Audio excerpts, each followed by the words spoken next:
unite with an egg and form a new human life. It is the story of all of us.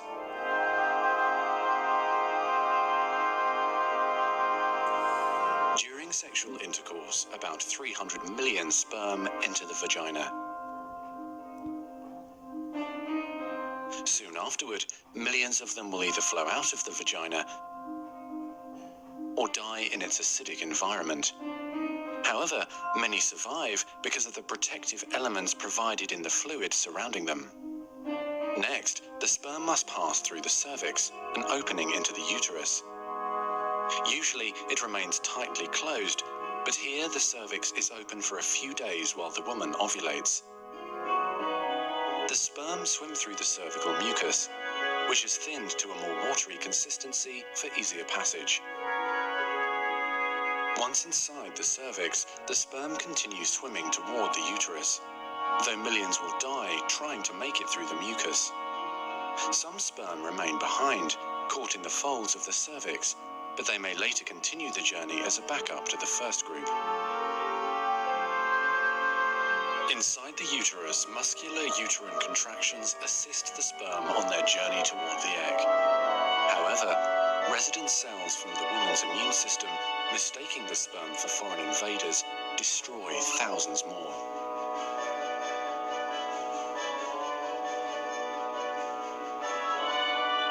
Next, half the sperm head for the empty fallopian tube, while the other half swim toward the tube containing the unfertilized egg.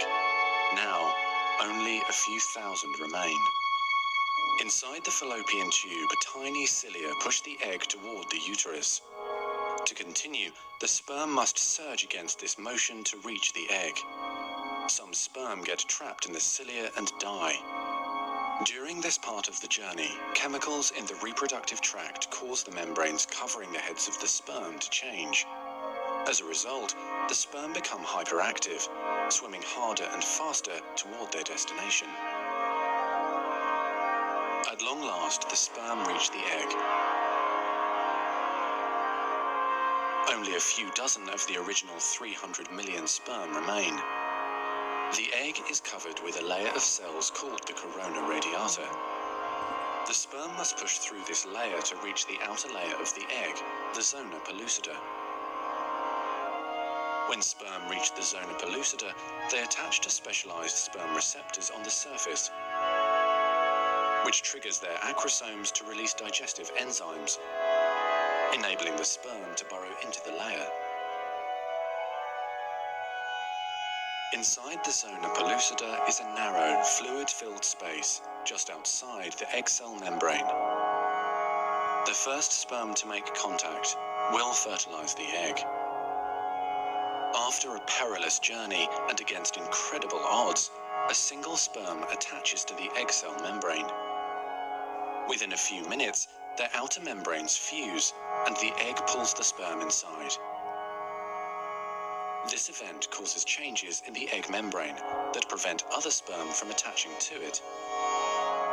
Next, the egg releases chemicals that push other sperm away from the egg and create an impenetrable fertilization membrane. As the reaction spreads outward, the zona pellucida hardens, trapping any sperm unlucky enough to be caught inside. Outside the egg, sperm are no longer able to attach to the zona pellucida. Meanwhile, inside the egg, the tightly packed male genetic material spreads out.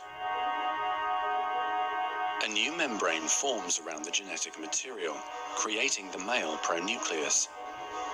Inside, the genetic material reforms into 23 chromosomes. The female genetic material, awakened by the fusion of the sperm with the egg, finishes dividing, resulting in the female pronucleus, which also contains 23 chromosomes. As the male and female pronuclei form, spiderweb-like threads, called microtubules, pull them toward each other. The two sets of chromosomes join together, completing the process of fertilization. At this moment, a unique genetic code arises, instantly determining gender, hair color, eye color, and hundreds of other characteristics. This new single cell, the zygote, is the beginning of a new human being. And now the cilia in the fallopian tube gently sweep the zygote toward the uterus, where he or she will implant in the